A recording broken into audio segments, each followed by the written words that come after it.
हरे कृष्णा कृष्णा कृष्णा हरे हरे हरे राम राम राम हरे हरे। আবার ফিরে এলাম আমাদের সেই রবিবাসরের আনন্দের দিনে টক শো, আপনাদের পছন্দের, যার জন্য আপনারা অপেক্ষা করে থাকেন, সেই রবিবারের টক শো। আজকে আলোচনা করব আমাদের নিকটবর্তী কলকাতা ধাম কি জয়, কলকাতার ভূমি সন্তান, যিনি সারা বিশ্বকে কৃষ্ণ ভাবনায় প্লাবিত করেছেন, কৃষ্ণ ভক্তি দান করে সকলকে আনন্দ দিয়েছেন এবং সারা বিশ্বকে একটি মালার মতো গেঁথে ভগবানকে উপহার দিয়েছেন।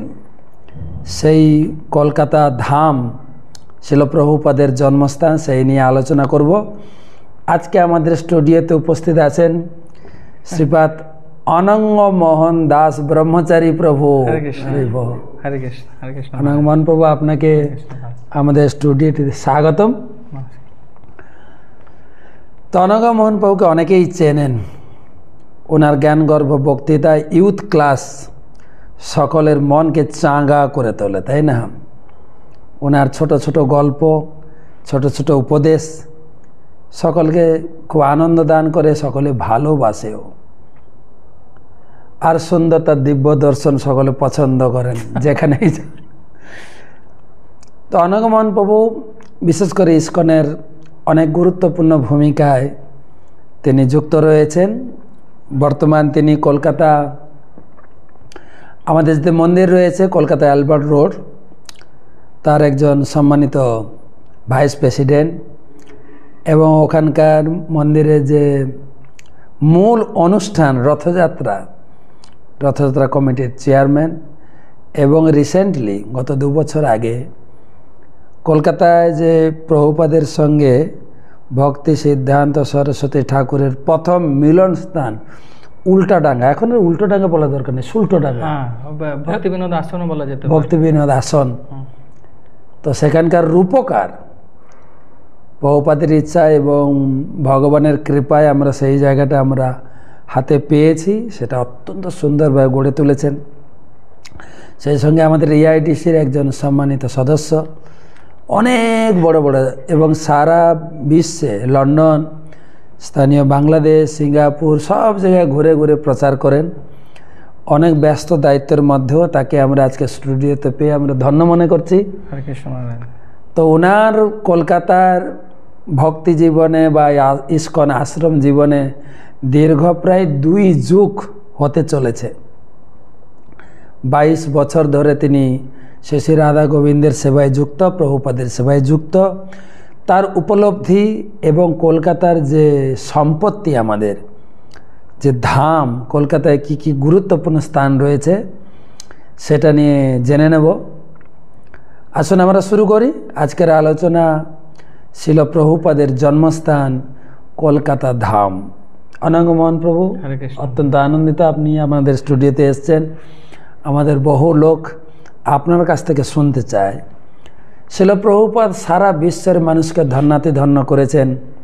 বেশিরভাগ লোক জানে ইস্কন একটা বিদেশি সংস্থা। তা আমি বলি না, ইস্কন একজন বাঙালি লোক তৈরি করেছেন এবং তিনি ছিলেন কলকাতার ভূমি সন্তান। সেই কলকাতার তার জন্মস্থান কোথায়, তিনি কোন জায়গায় জন্মগ্রহণ করেছেন, তার বাল্যকালের কিছু স্মৃতি ঘটনা আপনার কাছ থেকে শুনতে চাই সবাই, আমার দর্শকরা। হরে কৃষ্ণা মহারাজ, প্রথমত আপনাকে আমার সশ্রদ্ধ প্রণাম। আমি সবসময় আপনার কাছ থেকে অনেক উৎসাহ পাই এবং আমার ভক্তি জীবনেও আপনি অনেক আশীর্বাদ এবং গুরুত্বপূর্ণ স্থান গ্রহণ করেছেন। এবং আজকে আমি এই টক শোতে এসে আপনাদের সবার সামনে এবং মহারাজের কৃপায় খুব আনন্দ উপভোগ করছি। তো হ্যাঁ মহারাজ, আপনি যেটা বললেন, প্রকৃত শাস্ত্রীয় অর্থেও কলকাতা ধাম, কলকাতা একটি ধাম, তার অনেক কারণ আছে। আমি একটা ছোট্ট পুরাণের একটা ঘটনা বলবো। যে একবার দেবাদিদেব মহাদেব পার্বতীকে নিয়ে পৃথিবীতে এসেছেন। তো উনি এক জায়গায় প্রণাম করছেন, তখন পার্বতী বলছেন যে উমা, উনি বলছেন যে এখানে প্রণাম করছেন কেন? তখন বলছেন যে এখানে একজন পরম বৈষ্ণব জন্মগ্রহণ করেছেন। বলছে তুমিও প্রণাম করো। তুমি প্রণাম করলেন, তারপর আরেক জায়গায় গিয়ে প্রণাম করছেন। তখন পার্বতী বলছেন এখানে কি কেউ জন্মেছেন? বলছেন না, এখানে জন্মায়নি, এনে জন্মাবে। আচ্ছা। তো আমি আগে থেকে এসেই এখানে প্রণাম করছি। তো সেই অর্থে যেরকম আমরা চৈতন্য ভাগবতে চৈতন্য মঙ্গলে দেখছি যে মহাপ্রভুর আদেশ ছিল এবং মহাপ্রভু ভবিষ্যৎবাণী করেছিলেন যে সেনাপতি ভক্ত একজন আসবেন এবং যিনি সম্পূর্ণরূপে সারা বিশ্বে চৈতন্য মহাপ্রভু নিত্যানন্দ প্রভুর কৃপা দেবেন। এবং সেই সেনাপতি ভক্তই আমরা দেখি আজকে হচ্ছেন অভয়চরণ অরবিন্দ ভক্তিবেদান্ত স্বামী শিল প্রভুপাদ, আমাদের প্রতিষ্ঠাতা আচার্য। এবং শিল প্রভুপাদ রজনী দেবী এবং গৌরমোহন দের পুত্র, অনেক কন্যা সন্তানের পরে এক পুত্র হয় ওনার।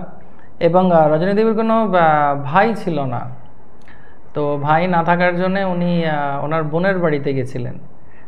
ওনার যখন প্রভুপাদের মাসির বাড়িটা তো হচ্ছে আপনার টলিগঞ্জে যে রাধা মদন মোহনজির মন্দির আছে, এটা হচ্ছে আপনার এই বাওয়ালিদের বলে যে জমিদারি ছিল তাদের মধ্যে ওনারা অনেকগুলো মন্দির করেছিলেন। তার মধ্যে একটা হচ্ছে এই বড় রাসবাড়ি বা মদনমোহনের মন্দির। এই মদনমোহন মন্দিরের পাশেই ওনাদের বাড়ির জমিদারি ছিল এবং সেইখানে শিল প্রভুপাদ 1896 খ্রিস্টাব্দে নন্দোৎসবের দিন উনি জন্মগ্রহণ করেন।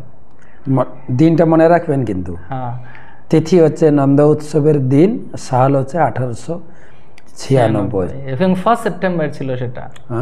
1 সেপ্টেম্বর ছিল এবং 6 দিনের পরে ষষ্ঠী পুজো হয়েছিল মদনমোহন মন্দিরে। আচ্ছা। এবং মা আর বাবার সঙ্গে দুজনে ছোট্ট অভয় উনি আচ্ছা, ওইটাই কি এই যে কাঁঠালতলা বলে? হ্যাঁ, কাঁঠালতলা, এটাই ওই কাঁঠালতলা। কাঁঠালতলার ইতিহাসটা কি? কাঁঠালতলার ইতিহাস একটা বড় কাঁঠাল গাছ ছিল প্রভুপাদের সময়। হ্যাঁ, প্রভুপাদের সময় কাঁঠাল গাছ ছিল এবং শিল প্রভুপাদকে মানে ওনার মাসির বাড়িতে যে ওনার জন্মগ্রহণ করেন, শুধুমাত্র জন্মগ্রহণ করার পরেও নয়, মানে শুধু ওই সময়ে নয়, প্রভুপাদ ওনার জীবনকালে যখন উনি ব্যবসা করতেন তখন অনেক সময় কিন্তু উনি ওখানেও যেতেন, মানে ওই মদনমোহন মন্দিরে আর ওই কাঁঠালতলাতে, এবং উনি দর্শন করতে যেতেন, মাসির সঙ্গে দেখা করতে যেতেন। তার মানে ওই যে কাঁঠাল গাছটা আছে, হ্যাঁ, ওটা ওই সময় ছিল।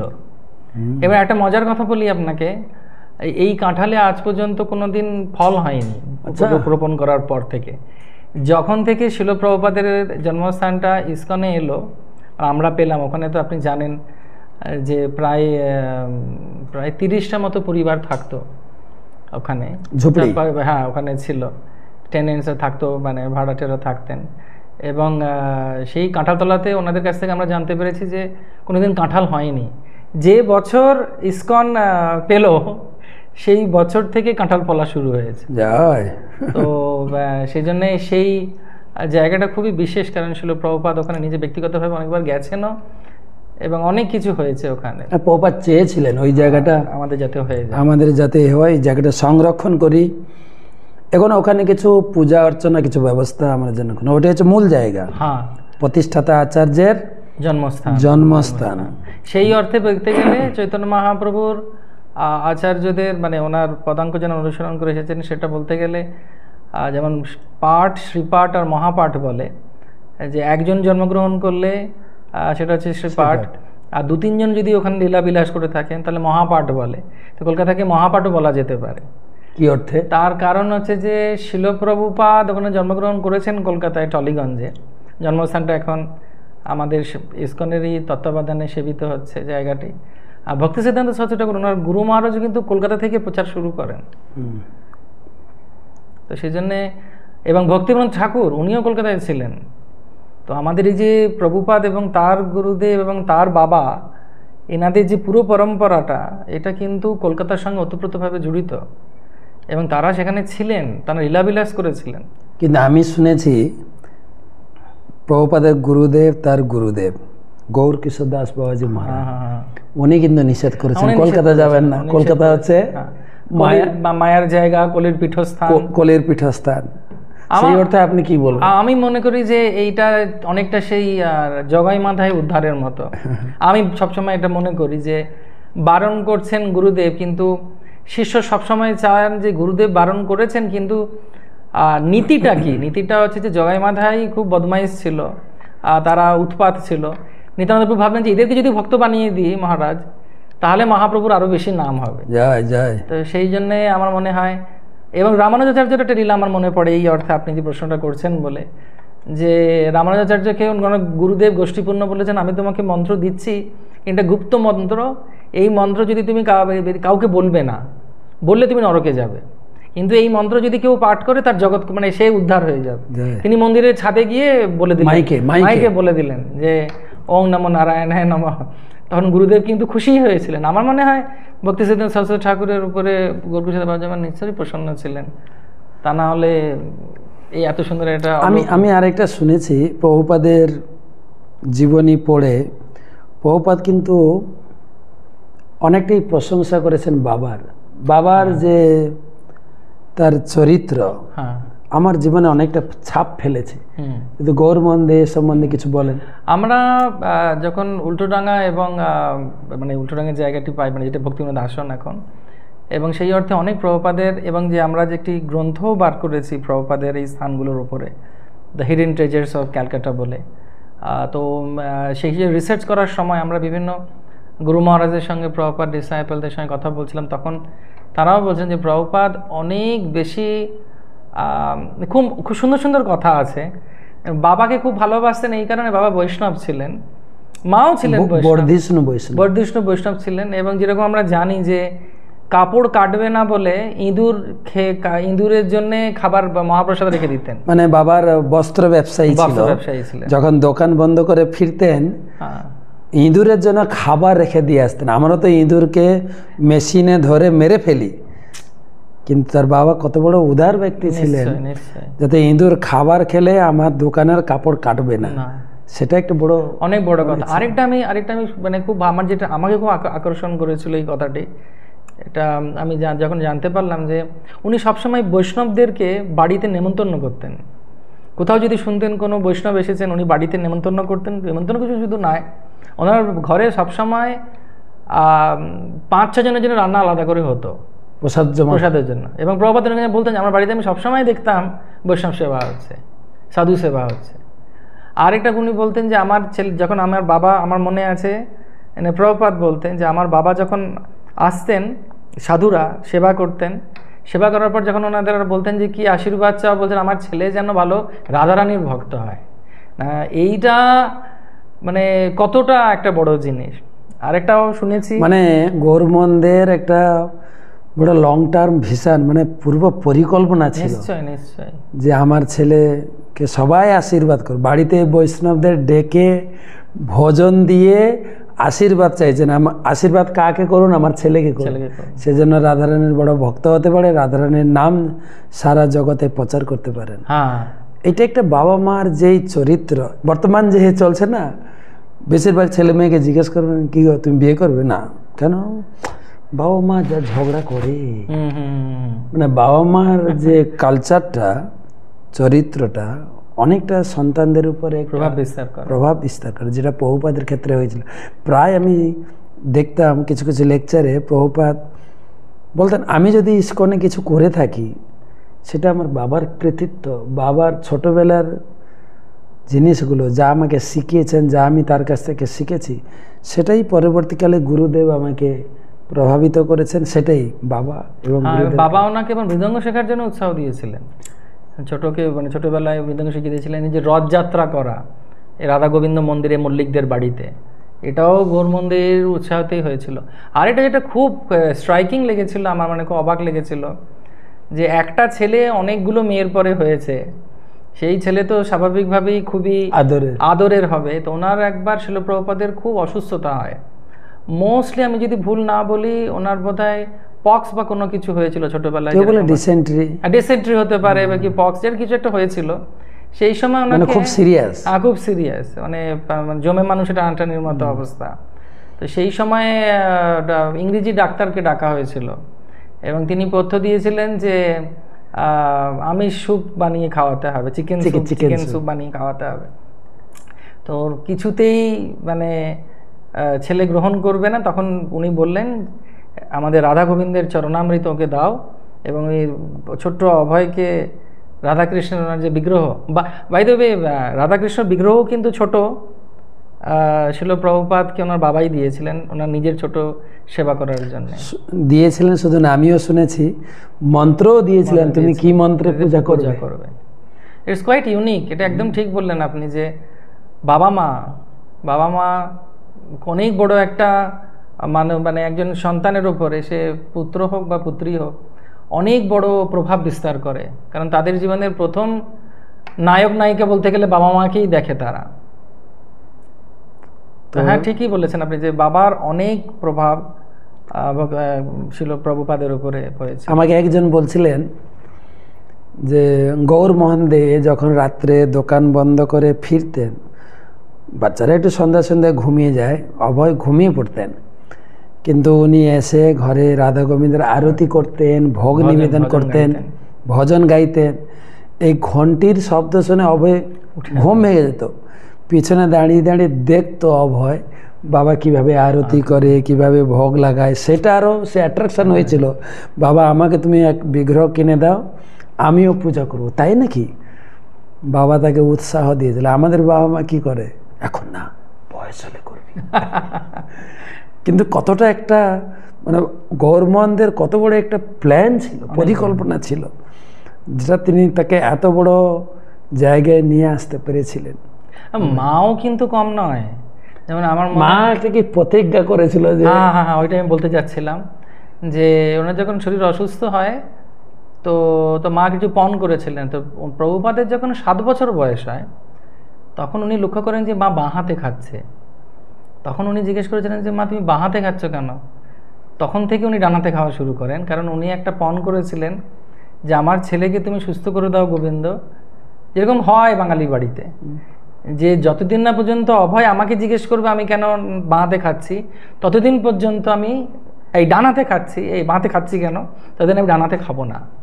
তো এই যে স্যাক্রিফাইস, আমার মনে হয় এই যে প্রভুপাদ বলেন না যে একজন ভক্তের হৃদয় হতে হবে, আমি সব মাকেই সম্মান করি, সবাইকেই ভালোবাসি, কিন্তু প্রভুপাদ যেটা বলেছেন যে একজন ভক্তের হৃদয় হতে হবে বাঙালি মায়ের মতো, আর দৃঢ়তায় থাকতে হবে ব্রিটিশ সোলজারের মতো।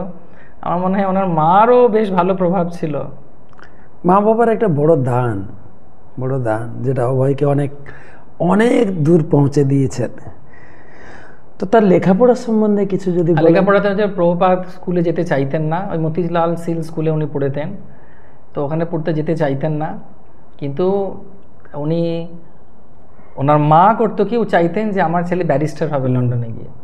এবং উনি ওনার বাড়িতে যারা কর্মচারী ছিল, এরকমও হয়েছে যে প্রভুপাদকে দড়ি বেঁধে ওদের সঙ্গে পাঠিয়ে, মানে কোমরে দড়ি বেঁধে দিয়েছে, এরকমও হয়েছে যে মা দড়ি বেঁধে বলছে চাকরকে যা তুই গিয়ে দিয়ে আয়, যেমন যে কর্মচারী যারা ছিল। প্রভুপাদ অনেক জায়গায় মা স্তুতি করেছেন, এবং ওনারা যেখানে যে এখন যেটা গোবিন্দ ভবন, ওখানে ওনারা থাকতেন।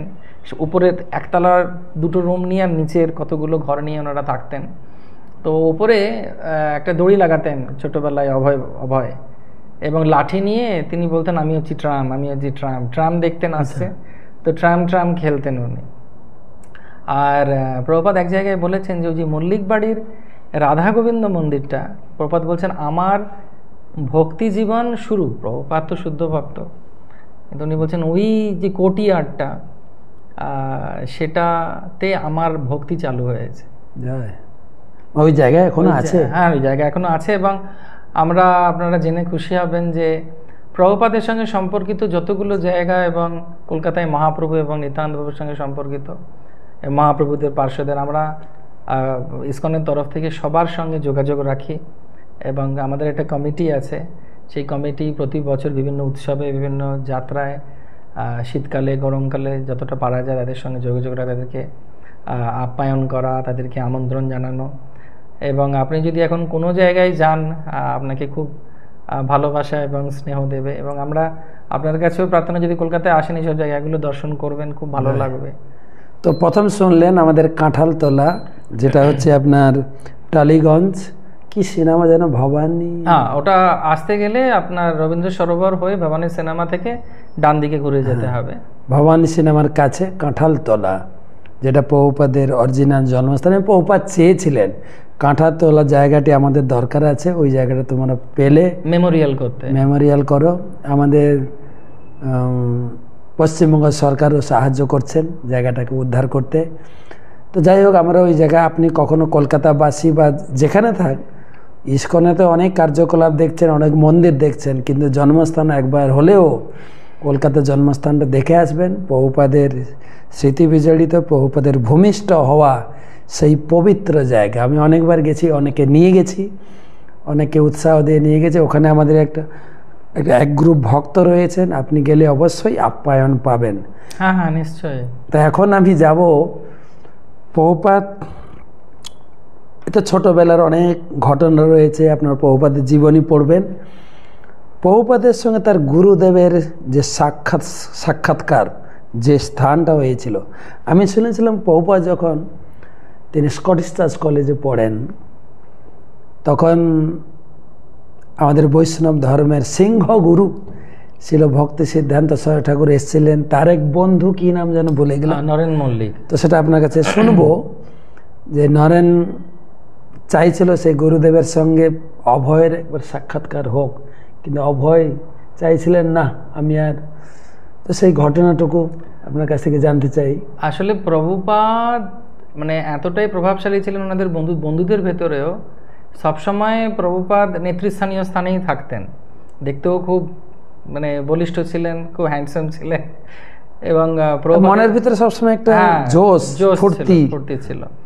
ওনার একটা ব্যাপার ছিল কি, যে বাবা সবসময় ডাকতেন সবাইকে, তারপরে উনি দেখতেন যে সব সাধুরাই যে পরিপূর্ণভাবে বাবার সঙ্গে ভালো ব্যবহার করছে তা নয়, কিন্তু বাবা তরফ থেকে কোনো অসুবিধা ছিল না। কিন্তু ওনারও মাঝে মাঝে মনে হতো যে বাবা এই যাদেরকে আনছে কি অদ্ভুত কয়েকজন, তো সেই জন্যে উনি নিজে একটু পরীক্ষা করে দেখতে চাইতেন। তো আর ওনার এই যে বৈষ্ণবদের প্রতি প্রীতি এবং বৈষ্ণবদের প্রতি ভালোবাসাটা, এটা ওনার বন্ধুদের মধ্যে সবাই জানতো যে উনি বৈষ্ণব ছিলেন এবং সব কিছু করতেন। তো সেমতো অবস্থায় হঠাৎ যখন ওনার বন্ধু জানে, তখন প্রভুপাদের বয়স 26 বছর, 1922 সাল। তো প্রভুপাদের বয়স 26 বছর। তখন ওই গৌরীবাড়ি লেন, এখন যেটা Ultadanga junction road, Ultadanga junction road সেই সময় নাম ছিল উল্টো ডিঙ্গি জাংশন রোড ছিল, আগে নাম ছিল উল্টো ডিঙ্গি। কারণ ওখানে ব্রিটিশ টাইমে নৌকাগুলোকে উল্টো করে রং করা হতো, আলকাতরা লাগানো হতো। আচ্ছা, এই অর্থে নাম ছিল উল্টো ডিঙ্গি। উল্টো ডিঙ্গি থেকে এটাও জেনে রাখেন কলকাতার লোক আপনারা যারা আছেন, উল্টো ডিঙ্গি, উল্টো ডাঙ্গা নয়। তো উল্টো ডিঙ্গি থেকে ওটা অপভ্রংশ হতে হতে উল্টো ডাঙ্গা হয়ে যায়। অপভ্রংশ না, এটা মনে ভালো হয়েছে। তো ওইটা হয়ে যাবার পর তারপরে প্রভুপাদকে ওনার বন্ধু নিয়ে যান যে তুমি চলো, তোমাকে আমি একজন ভালো বৈষ্ণব দেখাবো। ইনি মল্লিক পরিবারে, যে আপনারা যে বড় মল্লিক পরিবারের যে মার্বেল প্যালেস দেখেন, যে কলকাতার একটা বড় দর্শনীয় স্থান মার্বেল প্যালেস, আপনারা একবার যেতে পারেন ওখানে। ওনাদের সঙ্গে প্রভুপাদের খুব আত্মীয়তা ছিল। আচ্ছা, কারণ এরাও প্রভুপাদ সুবর্ণ মল্লিক কি বলে গোষ্ঠীর। প্রভুপাদের আসলে বংশ হচ্ছে উদ্ধারণ দত্ত ঠাকুরের, ওনারা ওই বংশ পরম্পরায়। উনি তো আধ্যাত্মিকভাবে ভগবানের প্রিয় শুদ্ধ ভক্ত, কিন্তু যদি জন্মসূত্র দেখা যায় উদ্ধারণ দত্ত ঠাকুর হচ্ছে আদি সপ্তগ্রামের চৈতন্য মহাপ্রভুর যিনি পার্ষদ ছিলেন, উদ্ধারণ দত্ত ঠাকুরের ফ্যামিলির মধ্যে হচ্ছে এই সুবর্ণ বণিক পরিবার। আচ্ছা, এবং তাদের একটা শাখা হচ্ছে গৌরমোহন দে। তো সেই অর্থে এই যে মল্লিকরাও এসেছিল, এদেরও তাই, এরা জ্ঞাতি ছিলেন।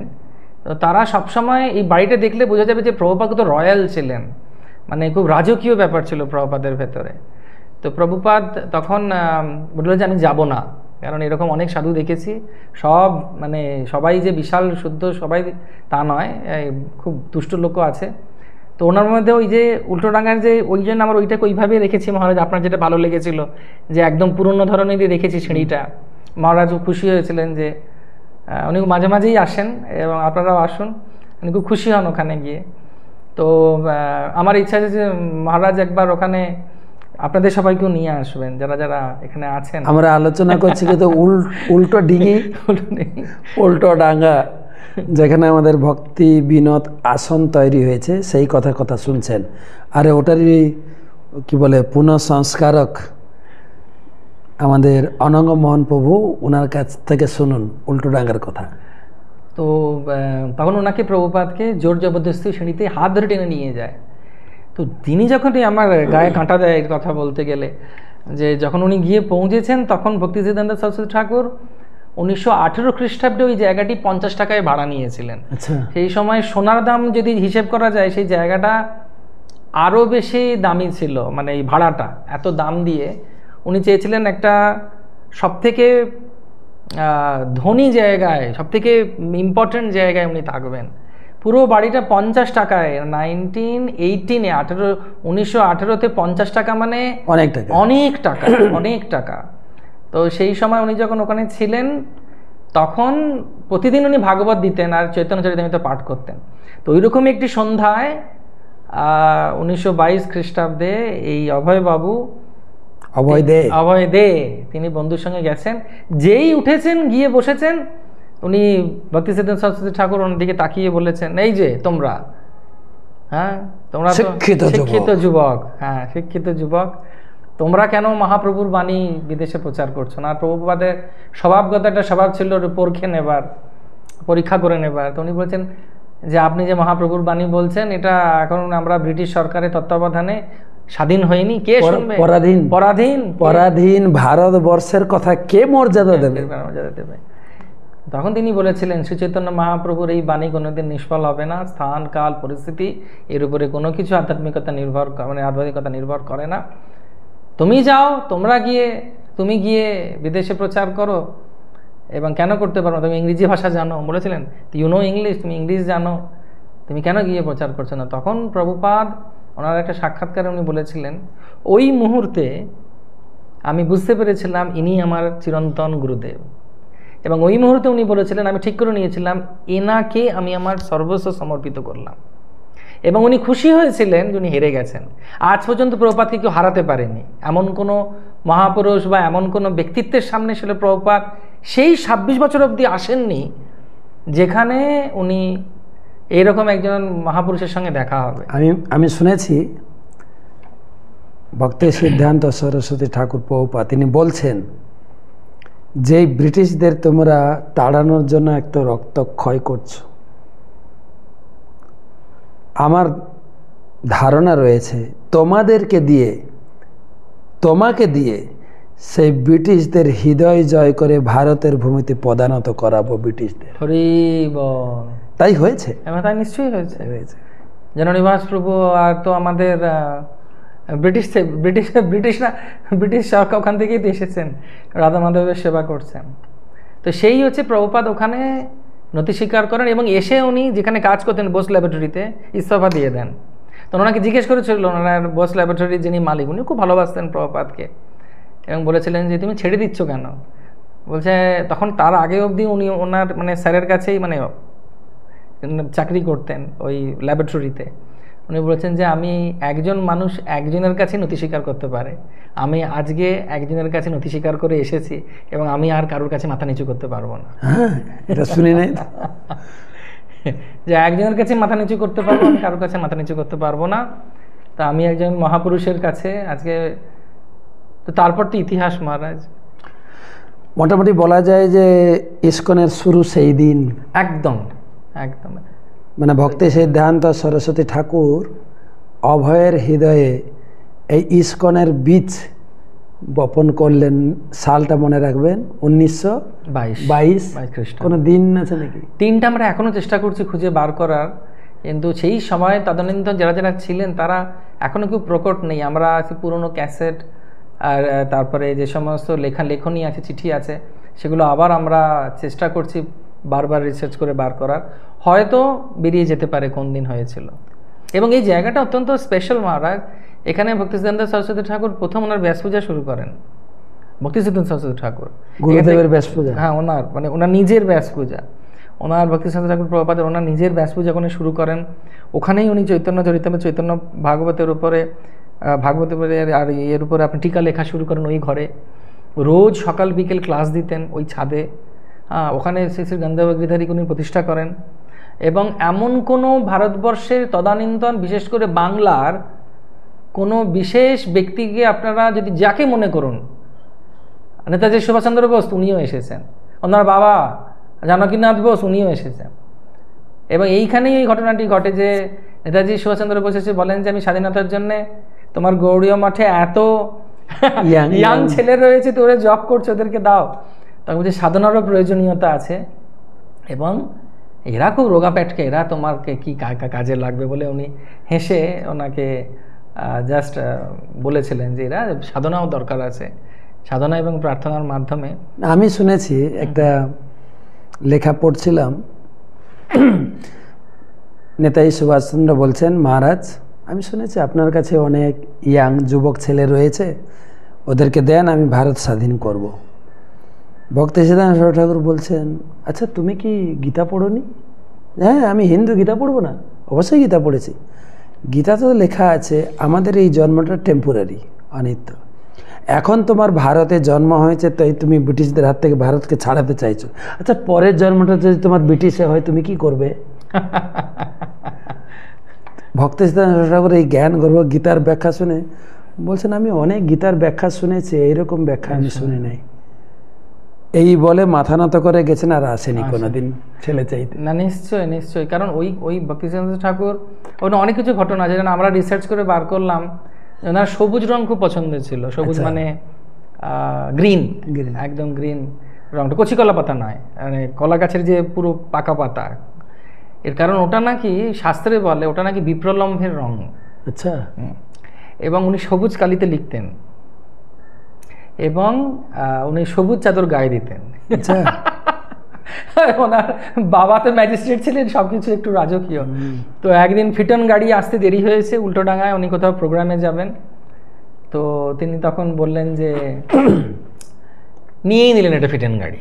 আচ্ছা, মানে ঘোড়া চালানো গাড়ি উনি নিয়ে নিলেন, ঠিক আছে এত দেরি হচ্ছে আসতে, আমি এটা নিয়ে নিয়েছি, দরকার নেই, কারোর জন্য অপেক্ষা করব না। তো এইরকম একজন ব্যক্তিত্ব, ভগবানের প্রিয়জন ওই উল্টোডাঙায় ছিলেন। এবং আমরা প্রায় 8-9 বছরের কঠোর তপস্যার পর এই জায়গাটা মহারাজ ভক্তি সিদ্ধান্ত সরস্বতী ঠাকুর চলে যাবার পর উনি যখন বাগবাজার গৌড়ীয় মঠে স্থানান্তরিত করেন, এই জায়গাটি শ্রীধরজি ট্রাস্টের আন্ডারে ছিল এই বাড়িটা। ওরা তখন 8-9 জনকে ভাড়াটে বসিয়ে দেয়, এবং প্রায় ধরে রাখুন 150 বছরেরও বেশি এটা ওই রকমই ছিল। 100 বছরেরও বেশি, 100 বছরের বেশি ওরকমই পড়েছিল। এবং সেটা পরবর্তীকালে আমাদের কাছে যখন আসে, আমরা যখন জানতে পারি, সেটা জয়পতাকা স্বামী মহারাজের কাছে কিছু ভক্ত আবেদন করেছিলেন যে জায়গাটিকে নেবার জন্যে, তখন গুরু মহারাজ কিছু ভক্তদেরকে পাঠান এবং আমরা জায়গাটা খুঁজে বার করা হয়। তখনও পর্যন্ত ভক্তি সিদ্ধান্ত সরস্বতী ঠাকুরের কিছু শিষ্য বেঁচে ছিলেন, ভক্তি সিদ্ধান্ত ঠাকুরের। আমিও দেখা করেছি ওনার সঙ্গে, ভক্তি কুমুদ ছিল সন্ত ঘোষ মহারাজের কাছে। এবং পুরীতে ছিলেন, পুরীতে একজন মহারাজ, পুরী মহারাজ ছিলেন। তো ওনাদের সঙ্গে আমরা যোগাযোগ করার পরে ওনারা বলেন যে ওনারা একজন গুরুবন ছিলেন। তখন ছিল লোকনাথ স্বামী গুরু মহারাজের একজন শিষ্য, যারা নগর সংকীর্তন করেন, ওনারা খুঁজে এই বাড়িটা বার করেছিলেন। আচ্ছা। এবং বাড়িটার খুবই ভগ্নপ্রায় অবস্থা হয়ে গেছিল। এবং আরও আশ্চর্য হয়ে যাবেন, এই বাড়িটা বিল্ডারকে দান, মানে কি বিক্রি করে দেওয়া হয়েছিল প্রমোটারকে বিক্রি করা হয়েছিল। এবং প্রমোটারের নাম শুনলে অবাক হয়ে যাবেন, শিশুপাল সিং। তো তারপরে কিন্তু রাধারমণ প্রভু এবং আমরা সবাই একত্রিতভূত হয়ে যখন গুরু মহারাজদের আমরা আশীর্বাদ পেলাম, তখন থেকে এটা নিয়ে শুরু। এবং মানে ভক্তরা গিয়ে ওনার পা ধরে ফেলেছে ওই বিল্ডারের। এবং বিল্ডারেরও কি মনে হলো, মানে কলিযুগের শিশুপাল বলেই বোধ হয়, দাপরের হলেও হতো না, ওর মন পাল্টে গেল। এবং ও যে টাকায় কিনেছিল এই জায়গাটি, সেই টাকাতেই ইসকনকে ও দিল এটা। এবং তারপরে আমরা গুরু মহারাজরা চেয়েছিলেন, বিশেষ করে ছিল জয়পতাকা স্বামী গুরু মহারাজ, ছিল ভক্তিচার্য স্বামী গুরু মহারাজ, ছিল রাধানাথ স্বামী গুরু মহারাজ, ওনারা সেই সময় আমাদের জিবিসি ছিলেন, এবং ছিল ভক্তি পুরুষোত্তম স্বামী মহারাজ। ওনারা চেয়েছিলেন যে এখানে যেন নির্ঝঞ্ঝাটে সুন্দরভাবে পুনর্বাসন করা হয় মহারাজ। এবং আপনাদের সবার আশীর্বাদে, ওনাদের সবার আশীর্বাদে ওনাদের পুনর্বাসন করা হয়েছে। তারপর থেকে কাজ শুরু হলো। এবং আমরা যেরকম ছিল এই জায়গা একটুও পরিবর্তন করিনি। এবং ছিল জয়পতাকা স্বামী গুরু মহারাজের শ্রীহস্তে 1 সেপ্টেম্বরে, যেটা ইংরেজি ছিল প্রভুপাদের জন্মদিন, সেই বছর আমার আজ 2 বছরে পরিণত হচ্ছে, শ্রী শ্রী গন্ধর্বা গিরিধারীকে গুরু মহারাজ আপনার হৃদয় থেকে প্রকট করেন। এই একই পরম্পরায় গুরু মহারাজের হাতে আবার পুনঃস্থাপন হয় মানে 1922 যেটা শুরু প্রতিষ্ঠা হয়েছিল সেটা আবার পুনঃপ্রতিষ্ঠাতে ঠাকুর আবার ফিরে এলেন ওনার সেই বাড়িতে শিল জয়প্রকাশ স্বামী গুরু মহারাজের হাতে তার প্রকট হলেন হৃদয় থেকে। এবং মানে প্রায় পুরো 100 বছর, প্রায় 100 বছর, প্রায় নয় 100 বছর, শতবর্ষ পূর্ণ। 1922 সালে প্রভুপাদের সঙ্গে দেখা হয়েছিল, আর 2022 সালে আমরা সেটাকে পুনরুদ্ধার করে সংস্কার করে এক্স্যাক্টলি 100 বছর, ইসকনের 100 বছর পূর্তি সেই জায়গায় পুনরুদ্ধার করে একদম আধুনিক জিনিসপত্র ব্যবহার করে পুরাতন আদতে ঠিক সেই রকম সিঁড়ি, সেই রকম তার ঘরের আসবাবপত্র, দরজা, জানলা, ফার্নিচার একদম হুবহু আপনি দেখে অভিভূত হবেন। আমি নিজে অভিভূত এবং প্রায় আমি সবাইকে উদ্বুদ্ধ করি সেই জায়গাটা দর্শন করার জন্য। ইসকনের আসল ভক্তির বীজ ছিল ভক্তি সিদ্ধান্ত সরস্বতী ঠাকুর যে পুঁতেছিলেন সেই জায়গাটা।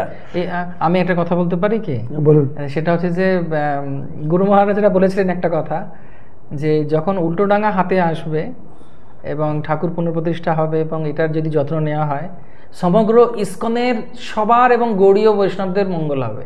যায়।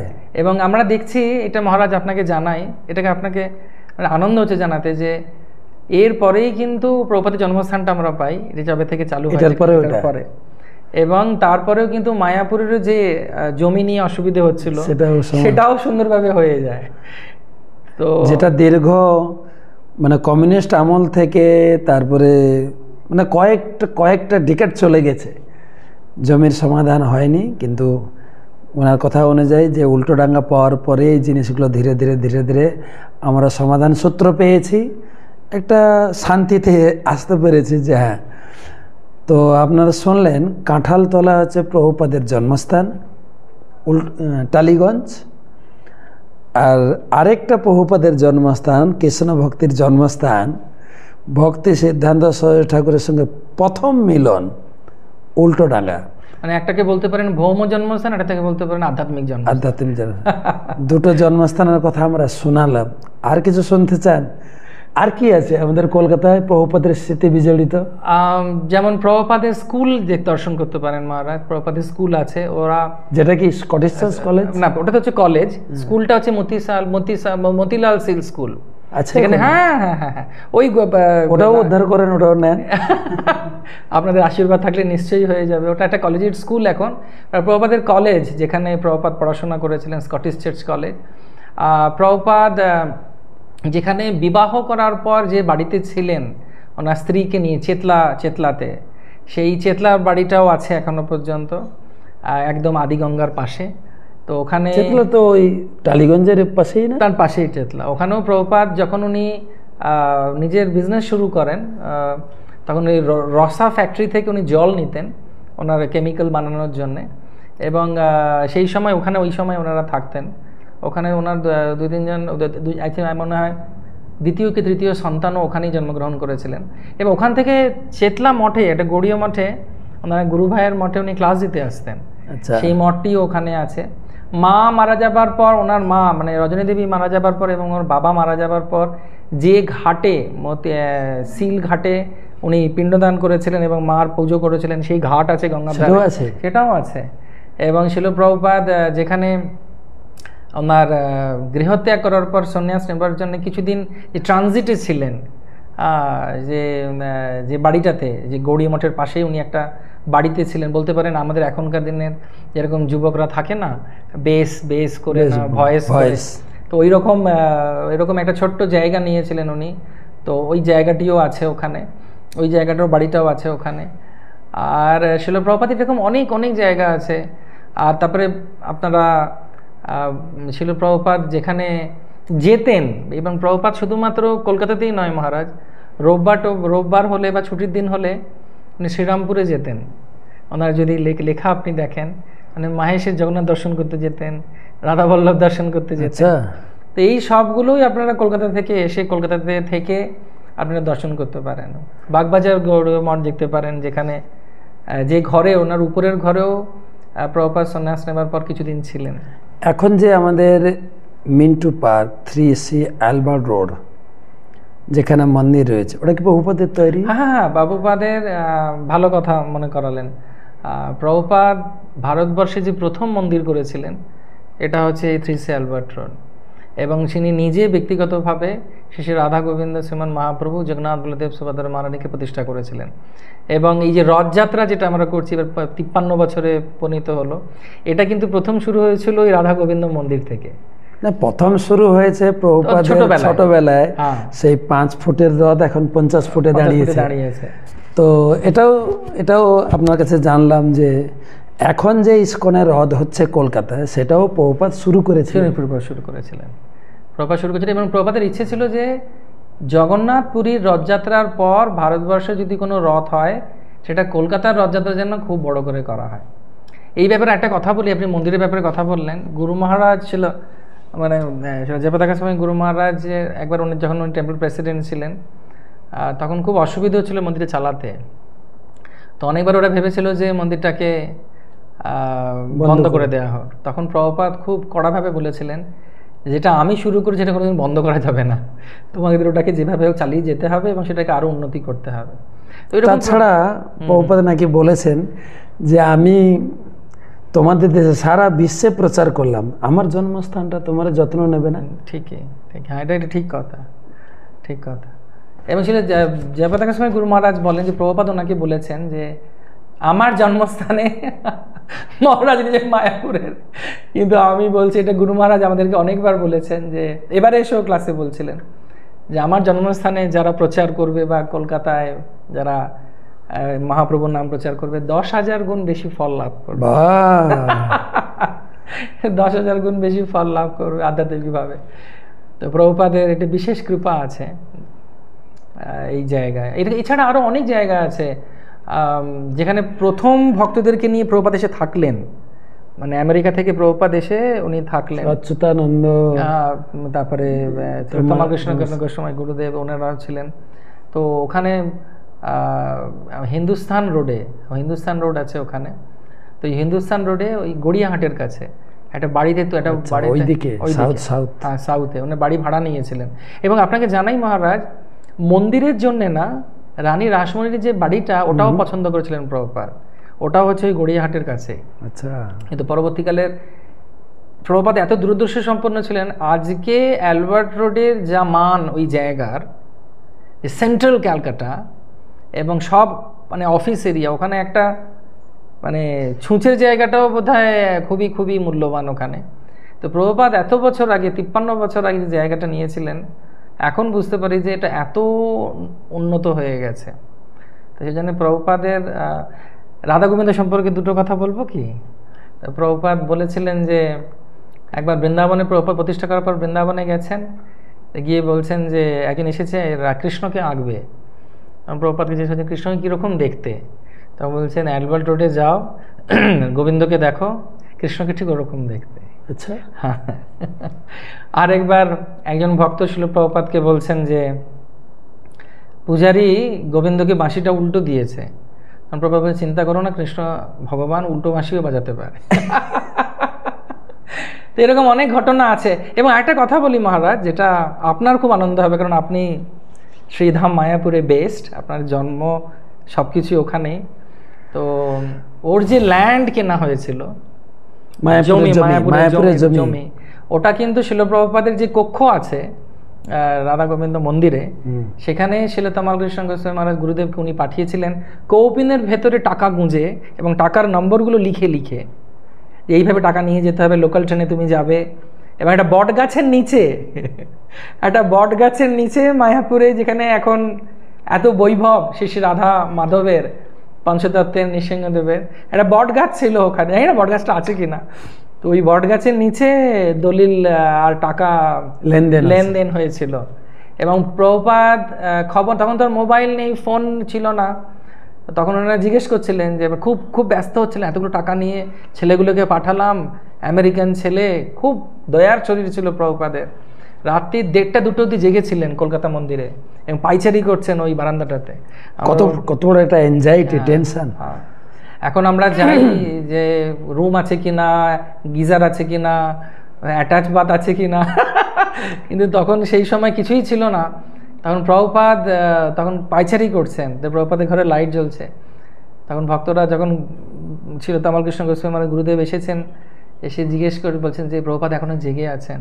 উনি বলছিলেন সকালবেলা বলবো, তা বলছে না প্রভুপাদ এখনও জেগে আছেন। তো উনি হেঁটে গেছেন, গিয়ে প্রথম কথাই বলেছেন, দ্য ল্যান্ড ইজ ইয়ার্স, এই জমি এখন আপনার, এখন আপনার। আর প্রভুপাদ শুধু হেসে বললেন, যাও এখন বিশ্রাম করো, কালকে কথা বলবো। তো এটা তার মানে মায়াপুরের যে এই বৈভব, তার পরিকল্পনা শুরু হয়েছে কলকাতায়, কলকাতা 3C অ্যালবার্ট রোড মন্দির থেকে, প্রভুপাদের কক্ষ থেকে। মানে মায়াপুরের যে এত বড় বৈভব পরিকল্পনা শুরু হয়েছে কলকাতা থেকে। তো Kolkata 3C Albert Road Radha Gobinda মন্দির, শ্রীমান মহাপ্রভু শ্রী জগন্নাথ বলদেব সুভদ্র মহারানী এবং প্রভুপাদের কক্ষ এখনও আছে। প্রভুপাদের ব্যবহৃত কিছু স্মৃতি, প্রভুপাদের মোজা, খড়ম, কমণ্ডলু বা লাঠি, ছাতা যেটাতে মালিশ পেতেন, সেই মালিশের মাদুর, হ্যাঁ, তা আপনাকে আসতে হবে। দাঁতের মাজন এখন আছে। আর মন্দিরটা এখন এত সুন্দর সংস্কার করা হয়েছে। আর নিচে তো আপনাকে আকর্ষণ করবে গোবিন্দাস, প্রসাদ খাবেন, উঠবেন। আর ইদানিং শুনলাম সামনের যে সরোবরটা, হ্যাঁ এটা তো বলতেই ভুলে গেছি, সামনের সরোবরটার নাম আগে থেকে উত্তম কুমার সরোবর ছিল, ওটার নাম, এটা নিয়ে অনেক দিনের পরিকল্পনাও ছিল। তা এখন ওটা ভক্তি বেদান্ত স্বামী সরোবর হয়ে গেছে। রথযাত্রার দিন মাননীয় মুখ্যমন্ত্রী মহোদয়া শ্রীমতী মমতা বন্দ্যোপাধ্যায় তিনি এটা উদ্বোধন করলেন। আর সেই সময় ছিল জয়প্রকাশ স্বামী গুরু মহারাজও ছিলেন, ভক্তি পুরুষোত্তম স্বামী গুরু মহারাজ ছিলেন, এনারা সবাই ছিলেন, এবং দয়ারাম প্রভু ছিলেন আমাদের টেম্পলের অধ্যক্ষ। ওনাদের সবার সামনে চিফ মিনিস্টারের হাতে এই নাম পরিবর্তন হল। এটা একটা অনেক বড় ঐতিহাসিক জিনিস যেটা হয়েছে মার, আপনার মনে আছে? বড় পাওনা, বড় পাওনা। এবং ওখানে আপনারা করেন নৌকা বিলাস শুরু করে দেন, তাহলে একটা বড় কিছু জাগরণ ঘটে যাবে। যাই হোক, 3টা মুখ্য স্থানের কথা আমরা শুনলাম। প্রথম কাঁঠালতলা ছিল প্রভুপাদের ভূমিষ্ঠ হওয়ার জায়গা। সেই জায়গাটা সত্যিকারে আপনি গেলেও আপনার শিহরণ হবে, গায়ে কাঁটা দিয়ে উঠবে। এই জায়গায় একজন ভূমিষ্ঠ সন্তান, কে মনে করত যে সারা বিশ্বকে ছড়ি ঘোরাবে, যে ব্রিটিশদের দেখলে, আমেরিকানদের দেখলে আমরা 5 ফুট 3 ইঞ্চি তো ভয় খায়, কিন্তু সারা ব্রিটিশ, সারা আমেরিকায় গিয়ে বাঙালি কালচারকে তুলে ধরেছেন। আমরা এখন বাঙালি কালচারকে ভুলতে বসেছি। এখন আমরা ধুতি পরে হাঁটতে লজ্জাবোধ করি নাকি সম্ভ্রম বোধ করি? লজ্জাবোধই না মহারাজ, কেউ শাড়ি নেই বললেই চলে, বরং বাংলার তৈরি করা শাড়ি দেশ বিদেশে যাচ্ছে। কিন্তু প্রভুপাদ সেই বাঙালি কালচার, হিন্দু বাঙালি কালচারকে সারা বিশ্বে প্রতিষ্ঠা করলেন। কোথাকার ছেলে? কলকাতা।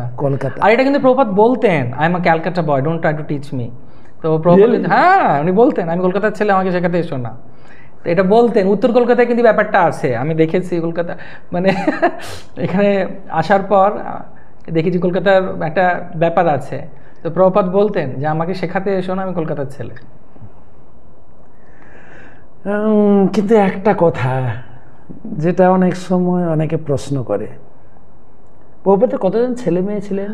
প্রভুপাদের 3 ছেলে 2 মেয়ে, যতদূর আমি জানি, এবং যতদূর আমরা সেটাই জানি। 2 ছেলে, প্রথম ছেলে 3 ছেলে 2 মেয়ে। 3 ছেলে 2 মেয়ে। প্রথম ছেলের নাম হচ্ছে মথুরা মোহন, দ্বিতীয় ছেলে হচ্ছে প্রয়াগরাজ, আর ছোট ছেলে বোধহয় 2 বছর আগে দেহ রাখলেন, ওনার নাম হচ্ছে বৃন্দাবন চন্দ্র। বৃন্দাবন চন্দ্র অনেকবার আসা যাওয়া করতেন। হ্যাঁ, বৃন্দাবন চন্দ্র আসা যাওয়া করেছেন। বৃন্দাবন চন্দ্র যখন প্রভুপাদ 13ই অগস্ট 1965-এ সকাল 11টার সময় তিনি যখন জলদূত জাহাজে উঠছিলেন, তখন ইনি ছাড়তে গেছিলেন, এগোতে নিয়ে গেছিলেন, উনি ছাড়তে গেছিলেন বৃন্দাবন চন্দ্র। এবং বৃন্দাবন চন্দ্র খুব বাবার বলে না, বাংলা ভাষায় ন্যাওটা ছিলেন খুব, মানে সব ভাই বোনদের মধ্যে ইনি সব থেকে বেশি, হয়তো ছোট ছেলে হিসেবে প্রভুপাদের খুব কাছে ছিলেন। এবং প্রভুপাদ ওনাকে নিয়ে গেছিলেন, ওনার সুটকেস, ছাতা, আলু, উনি বলছিলেন 13ই অগস্ট 13th অগস্ট আমরা প্রোগ্রাম করেছিলাম, আপনি তো ছিলেন।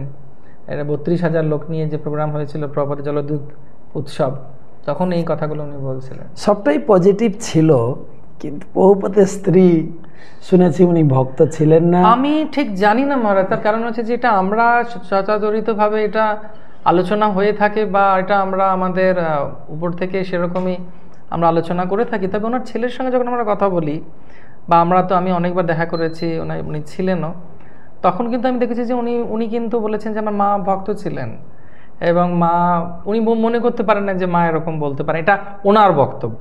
না, হতেও পারে, কিন্তু ব্যাপারটা হচ্ছে কি প্রভুপাদের জীবন এটা কমপ্লিটলি ভগবানের দ্বারা পরিচালিত। নিশ্চয় নিশ্চয়। সারা বিশ্বকে তিনি তাদের কালচার শিখালেন, ভক্তি শিখালেন। নিজের স্ত্রী যে বৃদ্ধ বয়সে বলছেন যে আমি তোমাকে সাথ দিতে পারি না, আমি চা ছাড়তে পারবো না। প্রভুপাদ ফাইনালি বলেছিলেন তুমি চা চাও না আমাকে চাও। তিনি স্বাভাবিকভাবে বলেছিলেন আমি চা ছাড়তে পারবো না। সেই কথাটাকে কেন্দ্র করে তিনি গৃহত্যাগ করলেন। এটা অস্বাভাবিক কিছুই না। না, অস্বাভাবিক কিছু না। একজন ভগবানের যদি পরিকল্পনা দেখা হয়, এটা পরিকল্পনার অন্তর্ভুক্ত।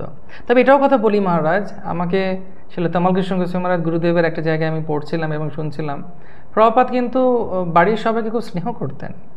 এবং ইসকন তৈরি করার পরেও যখন উনি শুনলেন যে ওনার মনে হয় নাতনি বিবাহযোগ্যা হয়েছে, নাতনি বিবাহযোগ্যা হয়েছে, তখন তিনি ছিল তামাল কৃষ্ণ গোস্বামী মহারাজ গুরুদেবকে ওনার আংটি খুলে দিয়েছিলেন। আচ্ছা, হ্যাঁ। এবং উনি বলেছিলেন যে এটা গিয়ে তুমি ওকে দিয়ে এসো, বলো দাদুর আশীর্বাদ হিসেবে। আর আমি মাঝে মাঝে ভাবি, আমি যখন প্রভুপাদকে দেখি, প্রভুপাদ ব্যাসাসনের প্রভুপাদ আর এই কথাগুলো যখন আমি শুনি, আমার কলকাতায় থাকার ইচ্ছা এবং কলকাতায় সেবা করার ইচ্ছা আরও বেড়ে যায়। মানে এত আন্তরিক, এবং সে যেন নিজের একজন ব্যক্তিত্ব, নিজের বাড়ির একজন আমার ঠাকুরদা, বা এত প্রেম। যেমন আপনাকে বলতে ভুলে গেলাম, প্রভুপাদ যে ডেন্টিস্টকে দেখাতেন, সেই ডেন্টিস্টের জায়গাটাও এখনও আছে। তার ছেলে এখন ডেন্টিস্ট, তিনিও মনে রেখেছেন যে প্রভুপাদ আসতেন। এবং কারুর শরীর অসুস্থ হলে প্রভুপাদ নিজে উপরে যেতেন আশ্রমে, তাকে নিয়ে ডাক্তারের কাছে যেতেন। তো এটা খুব খুব মানে স্পেশাল প্রভুপাদ। এখন প্রভুপাদের পরিবারের সঙ্গে না, ওদের নাতি নাতবউ, ওনার বৌমা, ওনারা আসেন, বৃন্দাবন চন্দ্র প্রভুর স্ত্রীরা আসেন, হ্যাঁ ওনারা আসেন, এবং প্রতি রথযাত্রায় ওনারা আসেন, আমাদের সঙ্গে যোগাযোগ রাখেন, খুবই অমায়িক। এবং আমি মুখের মধ্যে দেখি যে প্রভুপাদের ভাব রয়েছে একটা, মানে ব্লাডটা তো যে মানে প্রহ্লাদ মহারাজকে যখন ভগবান নৃসিংহদেব বলছেন যে তোমার পরিবারের সবাই যাবে, তখন আমি মনে মনে ভাবি যে এরা তো সবাই যাবেই। অবশ্যই অবশ্যই অবশ্যই যাবে প্রভুপাদে, তাহলে মুখের মিল আছে, মুখের মিল আছে। তো কলকাতায় কাঁঠালতলা, তারপরে প্রভুপাদের সঙ্গে সাক্ষাৎকার উল্টোডাঙ্গা আর 3C আলবার্ট রোড। তো প্রভুপাদ 1922 সালে ভক্তি সিদ্ধান্ত স্বামী ঠাকুর ছিল, প্রভুপাদের সঙ্গে দেখা হয়। দীক্ষা কত সালে হয়েছিল? দীক্ষা কোথায় হয়েছে? এলাহাবাদে ওনার দীক্ষা হয়, প্রয়াগে দীক্ষা হয়। এবং তখন তার আগে একবার দেখা হয়েছিল বৃন্দাবনে, বৃন্দাবনে দেখা হয়েছিল, ছেলেদেরকে নিয়ে গেছিলেন। এবং তখন ওই ঘটনাটি ঘটে যে উনি সবাইকে শেষশায়ী বিষ্ণু দেখতে পাঠিয়ে দিয়েছেন, আর বলেছেন যে আমি হরিকথা বলবো, যারা যারা থাকতে চায় থাকতে পারো। 4-5 জন ছিলেন, তার মধ্যে অভয়বাবু ছিলেন। তো 1922-তে দেখা, 33-তে দীক্ষা, 11 বছর পরে। কয়েকটা সাল মনে রাখেন। 1896 জন্ম, এবং 1922 সালে গুরুদেবের সঙ্গে সাক্ষাৎকার, তারপরে 1933-এ দীক্ষা হয়। আর 44-এ ব্যাক টু গডের ম্যাগাজিন চালু, লেখা 44-এ কি চালু করলেন? ব্যাক টু গড হেড চালু হলো 1944। 55-এ সন্ন্যাস, 55-এ সন্ন্যাস। 66-এ ইসকন তৈরি করলেন। না, তার আগে 59-এ তিনি ঘর ছাড়লেন। তারপরে বৃন্দাবনে কয়েক বছর তার তপস্যার জীবন, বানপ্রস্থ তপস্যার জীবন। তারপরে সন্ন্যাস গ্রহণ করে 1965 সালে বিদেশ গেলেন। 1 বছর সংগ্রাম করে 1966 সালে তিনি ইসকনের রেজিস্ট্রি করলেন। এবং তার 7টা উদ্দেশ্য লিখে এ সোসাইটির মিশন ভিশন উদ্দেশ্য সব কিছু লিখে প্রতিষ্ঠা করলেন। যাই হোক, আমি মনে মনে ভাবি যে শিল প্রভুপাদের স্ত্রী তাকে ঘর ছাড়ালেন না, ঘর ছাড়ালে আমার সঙ্গে আপনার দেখা হতো না। এটা একটা পরিকল্পনা। তো আমরা খুব, আমার মনে রাত হয়ে গেছে অনেক, আমি আর এগোবো না। তবে আশেপাশে, কলকাতার আশেপাশে আরও কিছু আছে। নিশ্চয়ই নিশ্চয়ই, আরেকদিন শোনাবো। মহাপ্রভুর জায়গা আছে, নিত্যানন্দ প্রভুর জায়গা আছে, মহাপ্রভুর পার্শ্বদের জায়গা আছে, ভক্তি সিদ্ধান্ত সরস্বতী ঠাকুর, ভক্তি বিনোদ ঠাকুরের জায়গা আছে। এই সব তীর্থগুলো আমরা দর্শন। তো আমাদের অনঙ্গমোহন প্রভুর কাছে কথা শুনে আমাকে এইটাই মনে হচ্ছে, যারা কলকাতা বা কলকাতার পাশে হাওড়া গঙ্গার তীরে যারা রয়েছেন, অত্যন্ত ভাগ্যবান ভাগ্যবতী। তা আপনারা যতই এটা শুনবেন কলকাতায় কি রয়েছে প্রভুপাদের স্মৃতি বিজড়িত, ওটাকে শেয়ার করেন, লোকে শুনুক। অনেক ভক্ত এগুলো জানেন না। কাঁঠালতলার সন্ধান তো অনেকেই জানেন না। নিয়ে আসুন কাঁঠালতলা। আমি আশা করি অনঙ্গমোহন প্রভু এবং তার টিম রয়েছে, আপনাকে গাইড করবেন। আর এই সমস্ত জায়গায় গেলে আপনি অবশ্যই একটা ভক্তির প্রভাবে এম্পাওয়ার, একটা শক্তিতে আপনি আপ্লুত হবেন, খুব ভালো লাগবে। 3টা গুরুত্বপূর্ণ স্থান: কাঁঠালতলা প্রভুপাদের জন্মস্থান, উল্টোডাঙ্গা শিল প্রভুপাদের পারমার্থিক জন্মস্থান বা ইস্কনের আসল কেন্দ্রবিন্দু, ইস্কনের কৃষ্ণ ভক্তির বীজ বপন করেছিলেন তার গুরুদেব তার হৃদয়ে। আর হচ্ছে রাধা গোবিন্দ, যে ইস্কনে আমাদের মায়াপুরের থেকেও আগে এই পশ্চিমবাংলায় ছিল প্রভুপাদের প্রথম মন্দির, 3C অ্যালবার্ট রোড। এই 3টা জায়গা অবশ্যই দর্শন করেন। এবং আমি অনঙ্গমোহন প্রভুকে বলবো, আপনি কি চাইছেন সবাই এসে দর্শন করবেন? আপনারা নিশ্চয়ই কি পরিষেবা দিতে পারেন তাদেরকে? আপনারা আসুন, দর্শন করুন, প্রভুপাদ খুব খুশি হবেন। প্রভুপাদ চেয়েছিলেন যে জায়গাগুলো আমরা পাই, এবং আমাদের বর্তমান গুরুবর্গরা এবং আমাদের সব ভক্তরা চায় যে এই জায়গাগুলো আমরা রক্ষণাবেক্ষণ করি। এটা যেভাবে আছে সেভাবে, যাতে লীলামৃত যারা যারা পড়বে প্রভুপাদে তারা সবাই চাইবে জায়গাগুলোতে আসতে। আপনারা আমাদের আশীর্বাদ করুন যাতে এই জায়গা আমরা যেভাবে আমাদের গুরুবর্গরা চেয়েছেন সেভাবে যত্ন করতে পারি। আর অবশ্যই দর্শন করে আমাদের কাছে এসে আমাদেরকে খুব আনন্দ দেবেন। অ্যাকচুয়ালি বাস্তবতা এটাই যে আমি যতবার যাই ততই আনন্দ পাই। আমাদের কৃষ্ণ ভক্তিকে উদ্বুদ্ধ করতে এই 3টে জায়গা দর্শন করুন। কেননা আমাদের প্রতিষ্ঠাতা আচার্য হচ্ছেন কলকাতার স্বনামধন্য ভূমিপুত্র, এবং লোকের কাছে অনেক লোকই জানে যে ইস্কন মানে সাহেব মঠ, বিদেশি সংস্থা না। এর প্রতিষ্ঠাতা আচার্য হচ্ছেন বঙ্গভূমির রাজধানী কলকাতার ভূমিপুত্র। আর আমাদের এই বাঙালি কালচারই তিনি সারা বিশ্বে প্রতিষ্ঠা করেছেন। এমন নয় যে আমাদের পরম পূজ্য শ্রী শ্রীমৎ ভক্তি পুরুষোত্তম স্বামী মহারাজ বলেন যে বিবেকানন্দ দেব প্রচার করেছিলেন, একজন মহিলাকে তিনি প্রচারে উদ্বুদ্ধ করে নিয়ে এসেছিলেন, নিবেদিতা। তিনি এসেও তিনি হিন্দু ধর্ম প্রচার করেননি, খ্রিস্টান ধর্মেই তিনি লোকের ভিতরে ইন্ট্রোডিউস করে পরিষেবা দিয়েছেন। কিন্তু শিল প্রভুপাদ একজন কলকাতার ভূমি সন্তান হয়ে হাজার হাজার নিবেদিতাকে নিয়ে এসছেন, কৃষ্ণ ভক্তি প্রচার করে। কৃষ্ণ ভক্তির শিক্ষা তারা সারা বিশ্বে এবং বাংলা সমাজে সারা ভারতে প্রচার করছেন। সেই মহান ব্যক্তির স্মৃতি স্থানগুলো আমাদের বারে বারে দেখুন, লোককে শেয়ার করুন এই ভিডিও, এবং লোকের কাছে পৌঁছে দেন আমাদের প্রভুপাদের যে সম্পদগুলো কলকাতার ভিতরে রয়েছে সেগুলো যেন তারা এসেও দর্শন করে। আর আপনি এটা শুনে আরও উদ্বুদ্ধ হবেন, ঠিক উল্টোডাঙ্গাটা দেখলে অভিভূত হয়ে যাবেন। যে হেরিটেজ যেরকম ছিল, ওটা কিন্তু একটা ন্যাশনাল হেরিটেজ প্রপার্টিও। হ্যাঁ, ন্যাশনাল ভারতের একটা হেরিটেজ প্রপার্টির মধ্যে অন্যতম হচ্ছে এই স্থানটি। তো আপনাকে আসতে হবে, আপনি অবশ্যই দর্শন করবেন। তো আমাদের অনুরোধ রইল কলকাতার আশেপাশে আরও কিছু। আরেকটা কথা মনে পড়লো যে আপনি বলছিলেন যে প্রভুপাদ বলেছেন পুরীর রথযাত্রার পরে কলকাতার রথযাত্রা হবে, সেই সময় যদি বলেন কলকাতার রথযাত্রাটা কিভাবে? কলকাতার রথযাত্রা তো এবারে প্রায় 25 লাখ লোক হয়েছে। 25 লাখ লোক, মানে সোজা রথ থেকে উল্টো রথ অব্দি। এবং এটা কলকাতাতে, মানে আমি বলছি একবার আসুন আপনারা সবাই, দেখলে বুঝতে পারবেন। মহারাজ অনেকবার থেকেছেন এবং মানুষের মধ্যে যে উৎসাহ এবং উদ্দীপনা জগন্নাথকে দেখে। শুধু তাই না, আমি আরেকটা কথা অ্যাড করতে চাইছি, একদম হার্ট অফ দ্য কলকাতা যেখানে আমাদের মেলাটা হয়, রথের মেলা, একদম ধর্মতলা কি বলে ময়দানে, পার্ক স্ট্রিট ময়দানে, যেটা একদম প্রাইম জায়গা।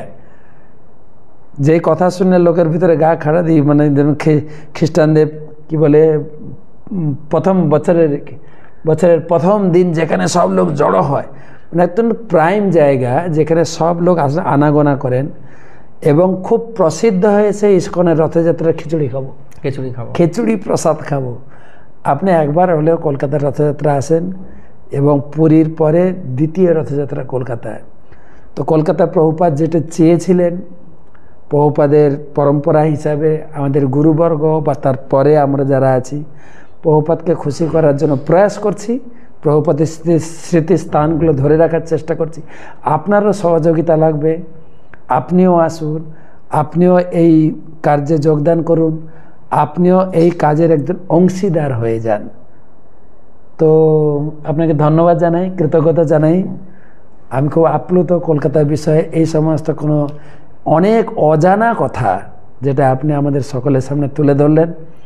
আমরা আশা করি এই সমস্ত কথা আমাদের ভক্তি জীবনে অনেকটা সাহায্য করবে এবং আমাদের প্রচার কার্যে অনেকটা উৎসাহ যোগাবে। সবাইকে ধন্যবাদ। ভালো থাকবেন, সুস্থ থাকবেন, সুরক্ষিত থাকবেন। হরে কৃষ্ণ।